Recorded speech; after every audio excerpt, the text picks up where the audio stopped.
Les Eroniri, peuple prédominant de notre univers fantasy, sont comparables aux humains. Il existe cependant plusieurs différences notables que nous allons vous expliquer dans cette nouvelle vidéo du Conseil de Cadromia.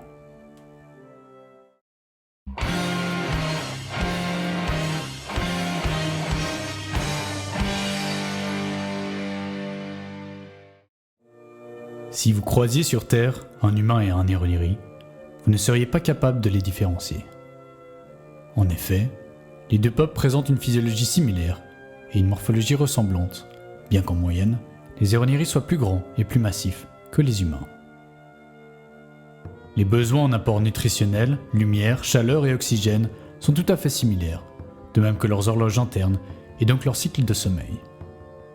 Par conséquent, les Eroniri doivent vivre, tout comme les humains, dans un environnement semblable à celui de la Terre, ce qui est le cas sur le continent de Caleronir. Mais alors, qu'est-ce qui les différencie ? Première différence importante, qui se dénote tout particulièrement dans des mondes contenant de l'énergie magique, comme à Caleronir, la différence d'espérance de vie. Cette dernière est en effet en moyenne entre 8 et 9 fois supérieure chez les Eroniri, qui vivent donc pour la plupart entre 400 et 500 ans. La croissance des Eroniri est également un peu différente, leur puberté arrivant plus tard que celle des humains. Surtout, leur organisme, entre 20 ans et environ 400 ans, se développe de façon similaire à celui des humains, entre 15 et 40 ans. Autrement dit, c'est comme si leur vieillissement était fortement ralenti pendant plus de 3 siècles. La différence majeure réside dans le fait que, contrairement aux humains, les Eroniri sont capables de percevoir l'énergie magique, appelée Hessas, et de la transformer de façon à pratiquer de la magie. Cela s'explique par la présence dans les chromosomes Eroniri de 2 gènes supplémentaires. Ces gènes sont responsables de la création d'hormones au sein de l'appendice qui vont permettre aux Eroniri de traiter et modifier la Hessas. Chaque gène correspond à un pouvoir et ces gènes varient en fonction des familles. Ainsi, chaque famille, via son patrimoine génétique, dispose de 2 pouvoirs, lui permettant donc d'effectuer 2 actions magiques qui lui sont propres. Ces différences génétiques et physiologiques ont pour conséquence de rallonger d'environ 1 mois la période gestative des mères Eroniri.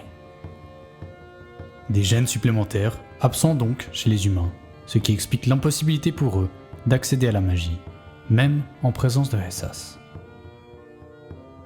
Cela leur a valu d'être perçus par les Eroniri comme une race inférieure, explication donnée par ces derniers pour justifier l'esclavagisme des humains sur Caleronir. Des différences qui ne sont toutefois pas perceptibles sur Terre, car en l'absence de Hessas, les Eroniri ne peuvent dès lors pas y pratiquer la magie. C'est ce qui explique pourquoi humains et Eroniri sont quasiment impossibles à différencier sur notre planète. Est-ce que cela pourrait-il signifier que des Eroniri vivent parmi nous ? Moi je crois que la question n'est pas vite répondue. Nous vous invitons à liker, commenter et partager cette vidéo, ça nous aide vraiment beaucoup au niveau de l'algorithme. Nous vous remercions pour votre soutien, plus particulièrement nos membres Patreon, et nous vous disons à bientôt pour une prochaine vidéo.